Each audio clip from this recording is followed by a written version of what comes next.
So I want to welcome everybody. We have a lot to cover and look forward to hearing from you. And let me introduce myself again. My name is Leslie Hillema. I'm Head of Transformational Innovation at GuideWell. And I want to introduce our two other presenters today, Danya Shea Glennie. She is the co-founder of FervorWorks and actually a facilitator. You might have met her at the Emerging Minds event. And Brian Noel, also co-founder of FervorWorks. So they have been instrumental in helping design this collaborative innovation framework that has been part of the Emerging Minds journey. So I want to briefly give all of you an idea of what we're going to cover in this hour together. And really, we're kind of packing in a lot in this hour, and it's really exciting. So I'm glad we're going to have the recording to go back and reference. One section, of kind of the first area we're going to move into is this whole 9-month journey. So we're going to refresh our memories on what the 9-month journey really is, why we're doing it, and where it's going. We're then going to dive into some innovation themes. So through this 9-month journey experience, we have aggregated these key themes, these 4 key themes that are of utmost importance to the ecosystem. So we're going to discover and dive into those themes together and knowledge share. And then we're going to move into innovation application. So having the common themes to innovate around together is really important. And then exploring how we actually apply that information into opportunities within the industry, within the ecosystem, within our enterprises is really key. After we move out of innovation application, we're going to go into some success stories, and there's just been some incredible work that's been happening as a result of this collaborative innovation process.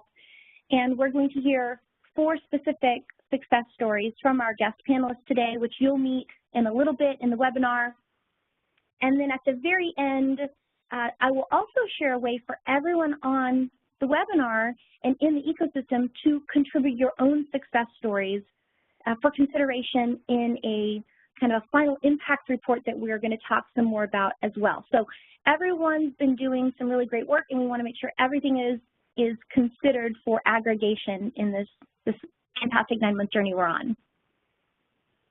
So I want to turn it back over to you, Leslie, and I'd love for you to orient us again. What is this 9-month journey that we're on together? Sure. Thank you, Shay. Well, there's 40 million Americans who are experiencing or living with some form of mental illness, and we wanted to figure out how could we together shorten the path to diagnosis and treatment and improve the health and quality of life for the person with mental illness. So we thought, let's apply some innovation processes to this very complex, multifaceted problem. So we actually designed this process whereby let's look at the problem in more depth from many, many perspectives. And that was our gathering in August. So we used research and proven approach to support that is used a divergent and convergent methodologies. And the main goal was so that everyone could see something that they knew something about from a new and unknown perspective. And we activate this by first diverging, which is becoming aware of the present, opening the mind to the new, exploring topics from various advantages, and then converging by making decisions around themes, gaps, common grounds. And we did this through a series of exercises, discussions, and polling. And that was the problem space, which we did primarily over the 3-day event. And that was kind of the design phase. We took everything that we heard, let insights bubble up, wrote those, created those, and documented those, and validated those again with other experts. We moved through the opportunity space, which is how could we solve, what are the ways to solve the problems that were most important, and then we are now moving into the solutioning phase, like what are the unique ways to solve those problems, which will culminate in the impact report that Shay mentioned. And so this is really a collaborative innovation journey. We generated a lot of insights, and we've all took those away to our own individual work. We found collaborative partners, and we've kind of moved through this together. What was so fun about this process is there's no knowing really what is going to happen at the end of it, right? So we can set parameters and intentions for meaningful and valuable outcomes, but we don't know what those are going to look like.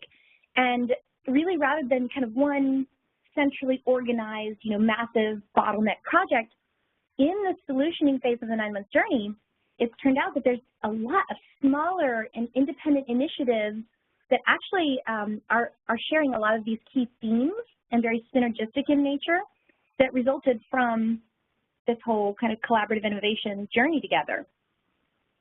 So Brian, I'll turn it over to you now. We're so grateful for every person on this call, for everyone that's participated along the journey, for everyone that joined us at the event. We can start to understand some of our world's most complex challenges when we choose to listen and we choose to value each person's perspective of that challenge. And that's why every insight, every conversation, every story, whether you're the CEO or whether you're just someone in the crowd that raises your hand and asks a really good, informative question. Every story shared along this journey contributes to the process of collaborative innovation, which leads to some incredible insights we can't wait to share and some amazing outcomes that we can't wait for our panelists to share. So Leslie, what were some of the great outcomes from the Emerging Minds event? In August of 2017, we launched the Emerging Minds Initiative, and we explored the journey through the eyes of the person with mental illness. And we looked across the whole continuum, from the person recognizing that something was wrong and then going through diagnosis and treatment to finding a way to cope with daily life. We invited 150 experts, and that included people with mental illness, leaders and stakeholders to share in 3 days of exploration of business, healthcare, personal insights, and we use design thinking and human-centered design. And by utilizing, approaching everything from the eyes of the person with mental illness, we were able to raise new insights into our work, and we were able to really feel what the person was feeling versus instead of just hearing. And that really pushed us into new levels of understanding. And so it was a pretty significant event. And I remember one of our participants saying, I did not expect to gain as much empathy as I gained for patients with mental illness, and appreciate how much I can do in a position of leadership. So it was a different approach. It was more than listening. It was we worked very hard as a team to broaden and deepen our understanding and perspectives. That entire event and this entire 9-month journey, it's about the people, right? It's about the humans. And in order to create human-centered solutions that are adopted by humans and really work for humans, we have to be really thoughtful about the humans that we collaborate with and intentional. So Leslie, I'd like to ask you to just share with us, you were able to curate and create this experience with the full ecosphere of participation. Can you talk to us about the audience and the people that were in the room? Sure. We really wanted to get a well-rounded, full perspective of all aspects of the struggles with mental illness.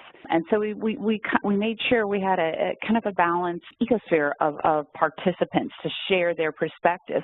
And so, each person came in with their expertise, their understanding of the problem, their ideas of what the right solution were. And that's a lot of aspects. It's like 20, 30 different key problems we identified that all of these groups are dealing with. But how, the goal was, how do we take all of these different perspectives and merge those into a couple key areas that we can work on together that are meaningful to everybody. So I think it was very brilliant to have, to bring each person's expertise, each person's brilliance, each person's unique perspective to help each of us understand the full scope of the journey of the person with mental illness. Leslie, we had 3 days of conversations in the room with that wide array cross-section of stakeholders at the Emerging Minds event. Can you tell us pretty succinctly what the process was in synthesizing all those conversations, all of that data to turn into the white paper and other insights? Sure, absolutely. And I think this was the key to kind of gathering the data. So we had we had 150 people. We each did about 8 different exercises. So we have all the data from each person's individual exercise. Within our discussions, we had transcribers, and so we were constantly taking notes, looking for common themes that bubbled up. We actually also had graphic recorders, as you can see in this picture, and so they were capturing what energy and ideas had the most energy around them, what were people getting excited about, and so we captured that in visual images. And then we sat down and looked across all of this, and that was a couple-week process whereby we say, what are we hearing? What are the themes? How can we bucket those themes? You know, what does this really mean? And once we took all of that data, that's what culminated into the white paper. And so the white paper that's available to anyone actually contains the synthesis of all of these conversations and exercise and polls, and it really was a kind of a convergence. What are all the ways we can do it? And then divergence, what are the priorities? That's fantastic. And for those of you who haven't yet downloaded the white paper, you can get that at gwimind.com. The 4 innovation themes really became very kind of clear. They rose up to the surface. And so what we did with that is we said, okay, we think that collectively there are these 4 themed areas that we want to innovate in together. And so I want to take a minute with Leslie and Brian to go over what those themes were. And our speakers today are going to share on some of their work as it relates to these themes. And the first one was this theme of, can we please create an integrated model of care? Unanimously, just about, there was this idea that our healthcare processes need a new framework altogether for the care and support of those managing mental illnesses, that we have to integrate the mind and the body together equally. We can no longer separate the idea of mental health and physical health. They are one and the same. Thank you, Shay. You know, and I think another thing that really rose to the top, we heard consistently, I want to be in control of my life. I want to be met where I am. I want ways that I can help myself. I want to be able to use healthy coping mechanisms when I need them. And I want to thrive better as a human being. And so it just rose to the top that people wanted tools to self-manage their symptoms and access social support. And this came up, you know, more than I don't necessarily need more medications or doctors. Give me tools, give me a toolkit to manage my symptoms. And what was quite interesting, too, is people said, listen, I can be mentally well, but still have a diagnosis of mental illness. You know, so this kind of brought in the perspective that we, you know, we see them as a person with a chronic illness. And we spent a lot of time talking about the kind of tools that are out there. There's some extraordinary evidence-based tools, you know, apps and online tools that can help supplement traditional treatment. We talked about data analytics and facial recognition technology that can be used for early detection of depression. Telepsychiatry is evolving as a complementary service. Virtual reality is rising as possibly something can treat anxiety, PTSD. Genomic testing can provide genetic profiles. And so there's a lot going on in these areas of tools to self-manage our symptoms. So that was exciting. Another theme that continued to come up, obviously, was just building systems for early detection and intervention. And basically, you know, I think we all understand that, but we need to get earlier into the schools. We need to scan for mental illness like we do for other illnesses early on. We need tools for schools and parents to be able to do this kind of early detection. Yeah, one of the last themes that came out when, you know, we all live kind of next to our peers and in our circles, and then all of a sudden when we step into a room with people, you know, completely different circles, and we all start talking about a problem or a challenge, we realize, like, we have a completely different understanding of that challenge. Our perspectives are completely different. And even though we think we're talking about the same thing, it sounds so different. So we realized that, understanding some of these complex challenges, that complexity is compounded when we all speak a different language. And from an innovation standpoint, innovation can dramatically be halted when, not because we lack solutions, right? We have ideas, we have solutions, but the inability to establish a common narrative, right? So that narrative becomes a common ground in how we speak, and then we can make the voice of advocacy simpler, better campaign for effective solutions. So another insight that came out of that as well is, ensuring that we not only have a common narrative, right? That's important. But, our work is hard. Our work is difficult. Our work is taxing, right? We all know this. I can't even imagine some of the problems that are being solved with the attendees that are on this webinar right now.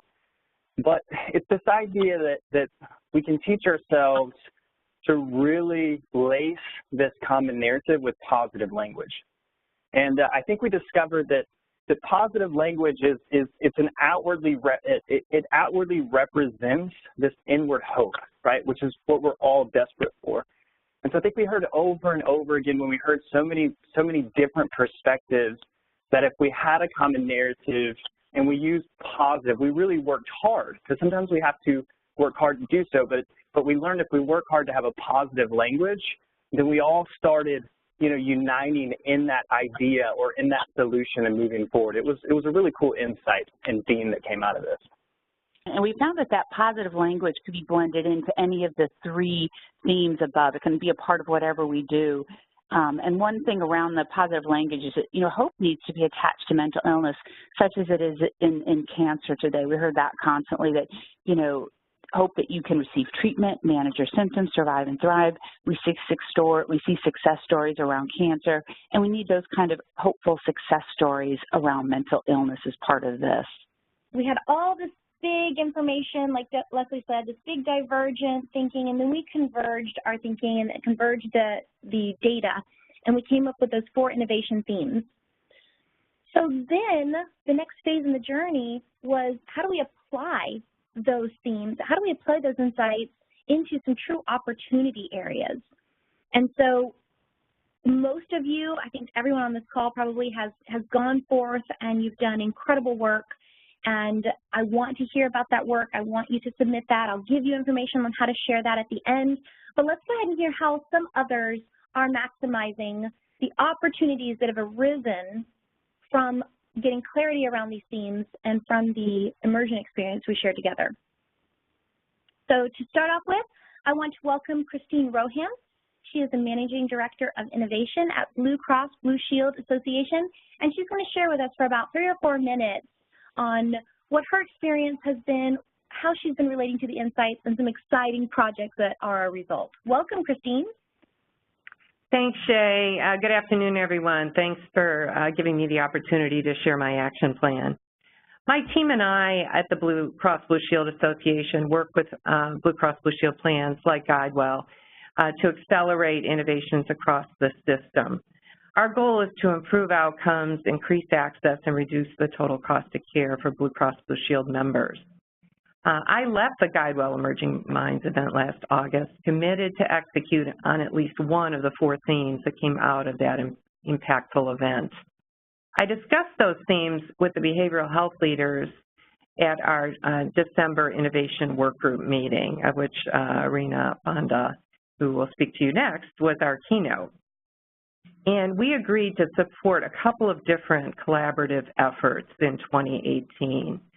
The first one was the Self-Directed Depression Tool Demo Day, and I'll tell you more about that in a minute. And the second one was an Integrated Healthcare Design Thinking Workshop in the 4th quarter of this year.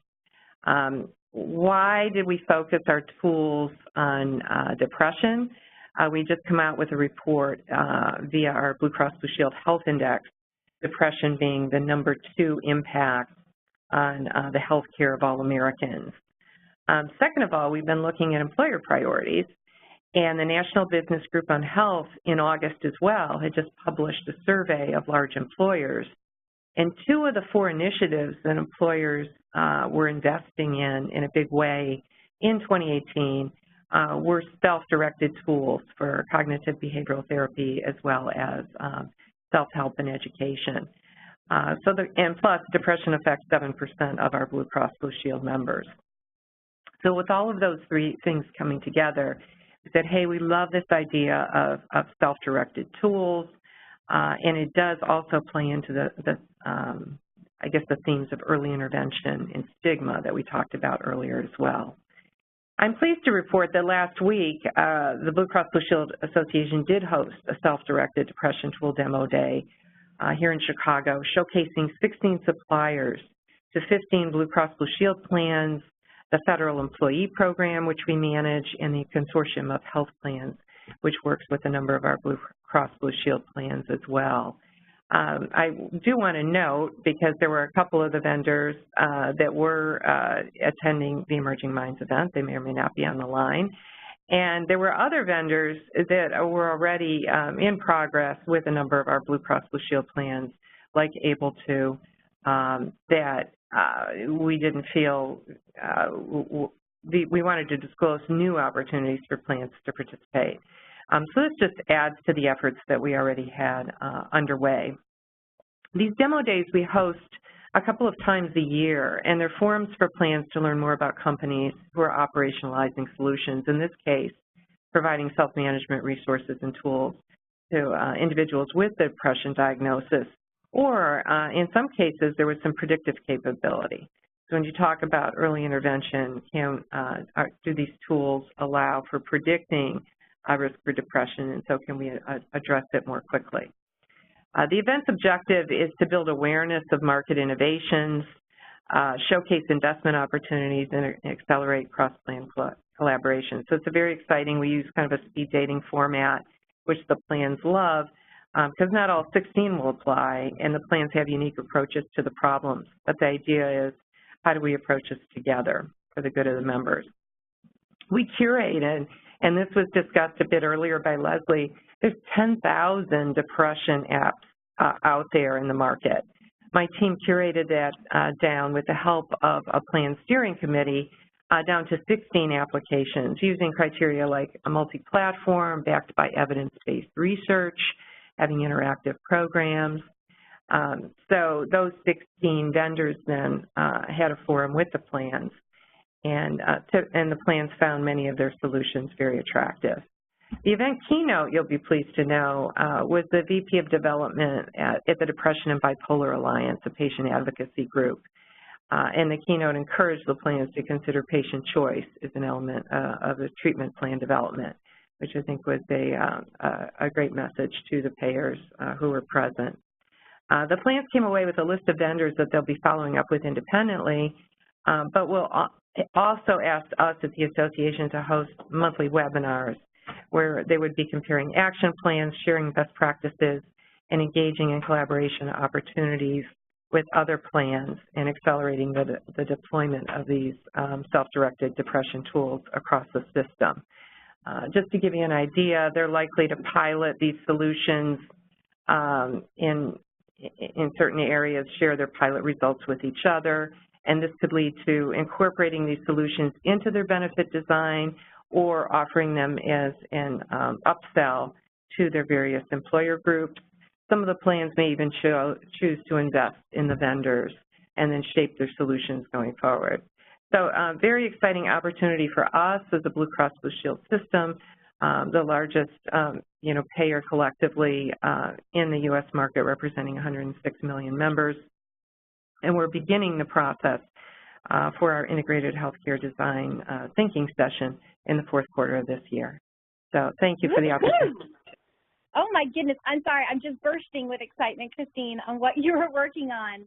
This is really revolutionary, and I would suspect that some of our attendees might want to reach out and find out how you structured this event, how they might be able to collaborate or support what you're doing. So we've got your email, christine.rohan@bcbsa.com. Is that correct? Yeah, sure. Thanks, Shay. Awesome. Thank you so much. All right, next I'd like to welcome Rena Pandey. She is an MD and Chief Medical Officer of Able2, which we heard about briefly from Christine. So, Rena, we're so excited to hear your insights. Welcome. Thanks so much for having me, Shay and Leslie and the rest of the team. Thanks for the invite to participate here today and to comment and to share some of my reflections from having participated in last fall's event.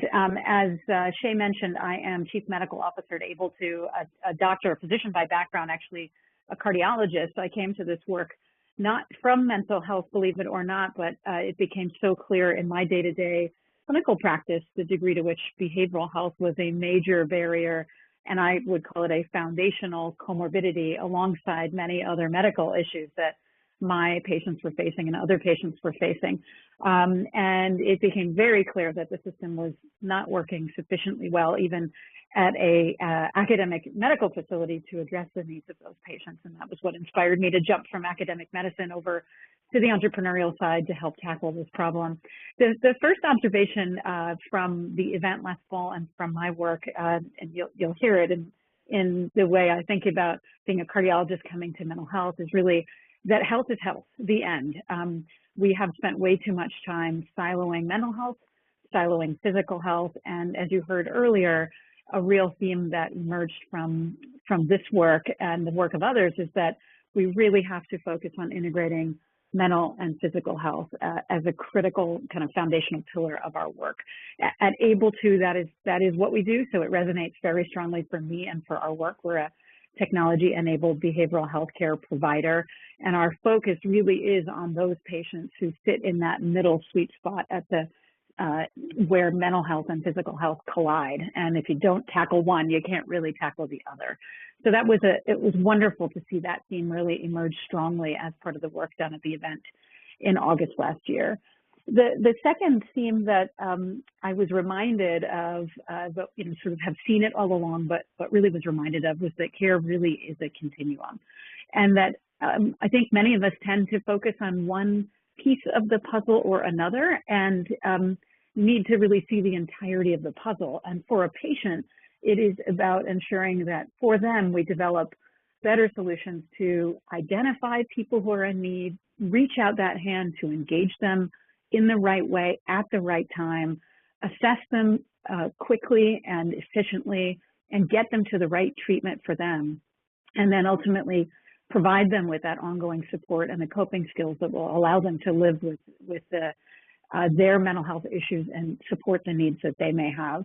And so it's along the continuum of identifying, engaging, and treating, but it's also meeting the patient where the patient's at and providing them with the solutions that best meet their needs. So we heard a little bit about tools to self-manage symptoms, tele-delivery of care, and in-person care. All of these are different modalities by which patients can access mental health care.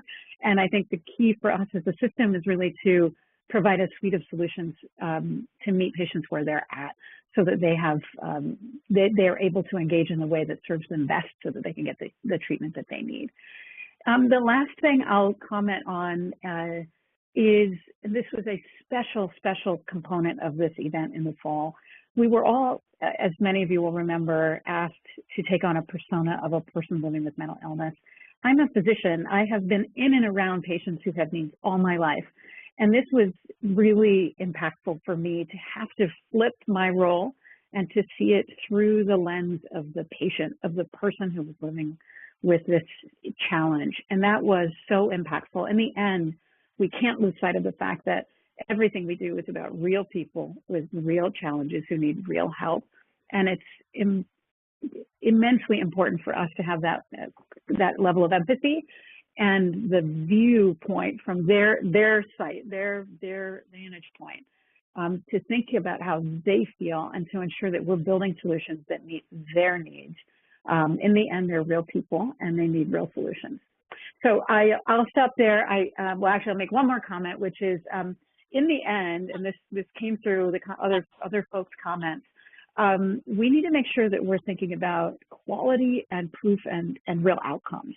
We've focused on that at Able2, ensuring that the care that we deliver is evidence-based, protocoled, structured, and we've continued to publish papers on our work and in collaboration with others as well.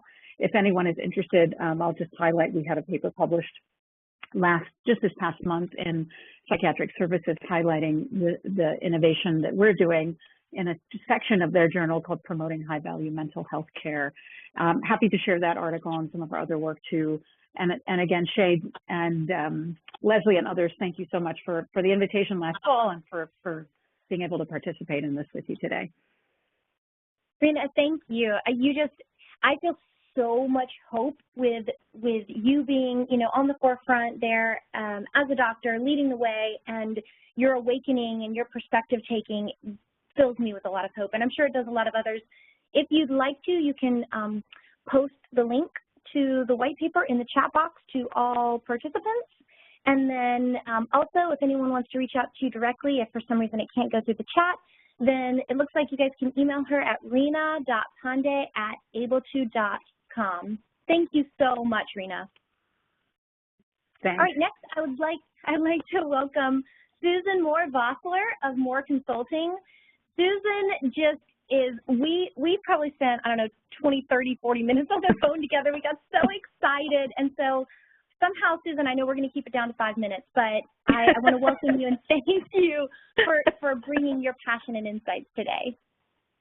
Thank you. Thank you so much. Thank you for thinking of me and inviting me to participate. I've certainly been grateful from the beginning. I was surprised by the invitation originally to participate in Emerging Minds, but really welcomed it. My background is really in autism. As a behavior specialist, I had written an article for the local paper, which somebody at GuideWell saw, and they invited me to participate in it. I must tell you, the name of the article was Give Me the Red Cup, Knowing Joy in Autism. When it went into the paper, they changed the title of the article to Inspiring Changes in Behavior Step by Step. And I think that's how the invitation came to be, because one of the first notes I wrote on the first day of the immersion event was, quote, if you can change one thing, what would it be? And I really felt like I belonged in the immersion event because in special education and in special needs, mental health and supporting families and individuals, we do look at one thing at a time. One small thing we celebrate as a gain, as a success. When you spoke earlier, I think it was Brian, when you spoke about positive language and having a mutual language, that's fundamental to the special needs world, is that we have a fundamental and mutual language, because many of our communication system, because many of our clients don't have verbal language. So we're always looking for ways to communicate that everyone is able to participate in. I want to speak to my experience of the immersion event. It's really an insight story. When we did the Understanding the Journey portion of the event, and we had to determine where our persona first became aware of their journey, whether it was in the awareness, the action, the application, or the return to the life roles state. I was one of 3 people of the 150 that participated who had a persona that returned to their life roles. They didn't recognize that what was happening for them was some kind of mental illness or mental need. The 3 personas, one was a person who was, the persona was of the child was an adopted adolescent, and he was struggling with anxiety and aggression, depression. The next person was the persona of someone who was gay, just simply living his life and not understanding why things were failing around him. And the third persona, mine, was the parent of a child with autism. And each of the 3 of us when we came together in the exercise, we realized that we were living in, our persona was living in a state of being. It was an ongoing state of being. Number 1 was never going to not be adopted. Number 2 was never going to not be gay, and the parent of the child with autism, the child was never not going to have autism. So their experience is a verb. It's not an event. It's ongoing. And the stigma around it, which is a powerful word that emerged from the event, the stigma created an environment that induced their anxiety, depression, withdrawal from their family and friends, and that's why things were failing. They weren't even aware that the environment around them had contributed so powerfully to their state of being. They didn't have a physical or physiological or chemical mental imbalance. They had an environmental contribution that, when compiled with their state of being, created a space for them that resulted in anxiety, depression, withdrawal, aggression in the case of the young boy. So it was a very powerful moment that for the word experience, it's not an event, it's not an illness that goes away, it's an ongoing state of being. So since the event, I finished the book, Give Me the Red Cup, and by its title, it was published, and I've been getting responses from parents saying that they're so grateful to know that their ongoing experience can be joyful, is joyful, there is hope. They do find it. They're invited to record their joy, to notice their joy, and it's changing how they're experiencing their day, just today. And then tomorrow, just that day. And so it's just that very small, back to the beginning, if you could change one thing, it's one step at a time. Wow, Susan. So thank you. Thank you for taking the steps, one step at a time. I know that the time that I got to spend with you, you're just so present, and you re-energize hope and focus. I'm sure others are going to want to reach out to you. So susanmooreconsulting@gmail.com. Is that right? It is. Yes, it is. Perfect. Okay. Thank you. Thank you so much for sharing, Susan. So we're getting close to the end of our program, and it's my privilege and honor to introduce Ann Bowden, the SVP and GM of New Directions Florida. I had the pleasure of getting to work pretty closely with Ann over the past 6 to 8 months, and she's a powerhouse doing brilliant things. Ann, thank you so much for being here and sharing with us your experience and some of your work today. Well, thank you, Shay. I'm delighted to be able to be a part of this capstone event for Emerging Minds. New Directions Behavioral Health was part of the development of the Emerging Mind events, and it has been a year-long journey, not only preparing for the event, but seeing the excitement in the room during the 3 days that we had the Emerging Minds immersion event, and getting to meet so many committed and people interested in mental health and mental illness. New Directions is a managed behavioral health organization that manages the behavioral health benefits for several Blues plans and other companies across the country. Specifically, though, we are in the 6th year of our partnership with Florida Blue Cross Blue Shield of Florida, managing behavioral health for more than 3 million Florida Blue members. So it was because of that that I had the privilege of working with Leslie and Shay and many, many other folks in preparing the event. What we learned at the Emerging Mind event was pretty telling, I think. Many folks who were there, I think, came in with a traditional mindset, if they were familiar with mental illness, of just what the medical model means and what treatment looks like. But it was pretty clear as we took on the persona, as you just heard Susan and others describing, that as we went through the event, we were hearing more and more ideas emerging around people diagnosed with mental illness wanting more than treatment. A key theme that emerged was the need for supports to assist individuals to regain their life roles in community participation. In other words, to make friends, to regain or reclaim a closeness with family, to participate in work more fully, to get a job or to keep the jobs they have, to go to school, to basically become a fully participating member of the community. And to do this in a way that allowed for personal choice and for the individual to self-manage their own symptoms. Pete Early was one of the folks who spoke at the event, and he's a reporter and father of a son with serious mental illness who spoke of the importance of peer support. He spoke about the importance of a peer in the life of his son and his own recovery, and then the role that his son has now taken on as a peer provider so that he can assist others in their recovery role.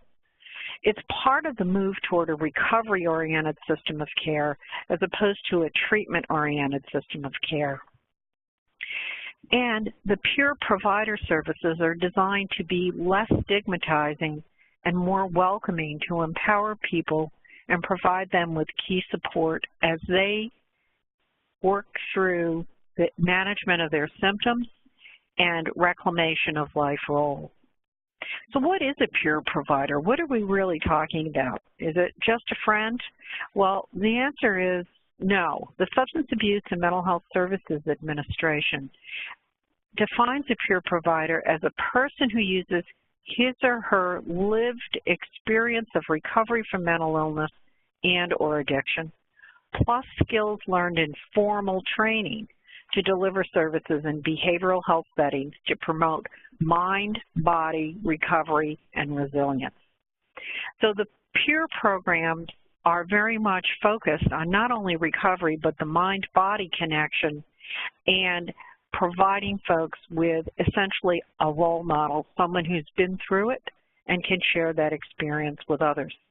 Importantly, it's an evidence-based practice that provides changes in mental health and substance abuse treatment that have led to a professionalization of the role.